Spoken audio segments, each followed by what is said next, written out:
இந்த 2026ஆம் ஆண்டிற்கான மழைக்காலங்களில் நம்ம மரம் நடுற பணியை ஆரம்பிக்க போகிறோம். முதல் மரம் நடுதலாக பனை மரம் நட போகிறோம். அதுக்கான ஒரு கள ஆய்வுக்கு தான் இன்றைக்கி வந்திருக்கோம். எங்கே அப்படின்னா நம்ம உத்தங்குடி மாட்டுத்தாவணி டு உத்தங்குடி ரோட்டில் உள்ள இந்த கரைகள் வந்திருக்கோம். வரும்போதே பார்த்திங்கன்னா ஒரு 4 பனை மரம் இங்கே இருந்தது. இந்த பனை மரங்கள் பாருங்கள் எவ்வளோ அழகாக இருக்குது.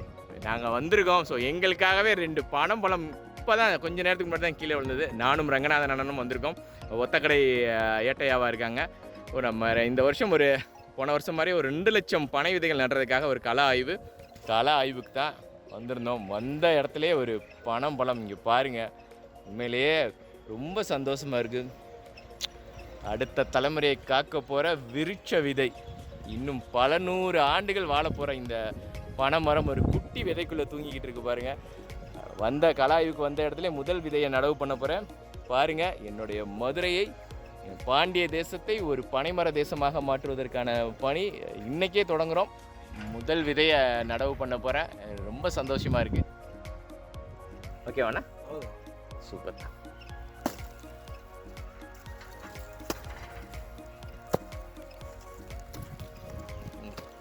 முதல் விதை இந்த ஆண்டிற்கான. நான் உங்களில் ஒருவன், சோழன் குபேந்திரன்.